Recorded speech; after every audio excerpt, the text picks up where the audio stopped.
меня приглашение.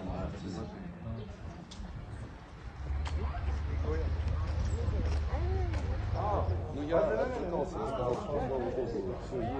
Спасибо. С этого дня скажете, да, конечно. Вау. 43 տարվա թանգարանը ու արդեն անհնարին էր աճեցրած բնությունը վերականգնել անհնարին էր քաղաքապետարանը ոչ մի ջանք չկարողացավ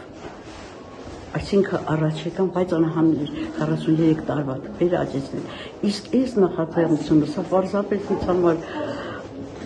չգիտեմ անհասկանալի եմ համարում որտեղ պատկերացնում եմ շատ փոքր մասշտաբ է այսինքն մի 15-ից 20 փոքր յոգաներ կլինի ու դրա խնամքը ես պարզապես իմ շնորհակալություն եմ հայտնում նման նախաձեռնությանը տարիներով նման աշխատանք չի կատարվել մեր տերիտորիայում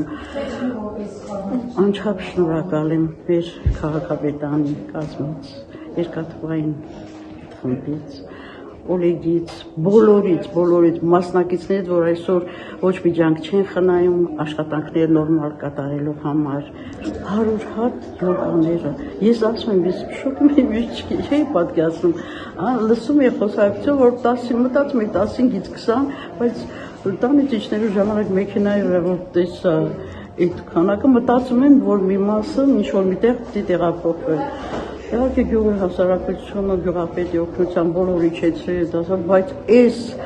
նման աշխատանք, ես նման աշխատանք տեսել եմ 82 թվականին թանգարանի բացման օրը, որ բոլորը մասնակցեցին եւ ծառատնկմանը, եւ ծաղիկներ աճեցնելու ամեն ինչ, անչափ շնորհակալություն, խոսք չեմ գտնում, հուզված եմ, իսկապես երևի մայրիկս կենդանիլ էր։ Շնորհակալ եմ ամենքից։ Մի տեսակ մի պահ եկա, որ հիասթափվել է, որ ոչ մի ծառա տեսակ ստեղ չի աճելու, որ ամեն ինչ, բայց արդեն ինձ մի տեսակ ավելի ուշ տվեց, ավելի ոգևորվեցի, որ ամեն ինչ պետք է անեն Միկոյանների թանգարանը բարձր հիմքի է դառնալու։ Իսկապես այս կտրելուց հետո ցանկացած այցելի, որ տարիներ առաջ եկել էր, հարցում էր ինչի է վիճակն ես, ասում եմ, գիտեք ինչ կա, ոչ մեկից ձերքին ոչինչ չկար, 43 տարի թուփը չի կարա շարունակի, բայց չգիտեմ, անչափ հուզված եմ, իսկապես շնորհակալություն եմ հայտնում կազմակերպիչներին, քաղաքապետին, պարոն Կումաշյանին, որ նման նախաձեռնությանը ընդառաջեց և մնում է խոստանա, որ ամեն ինչ նորմալ վիճակում կլինի, շնորհակալություն բոլորից։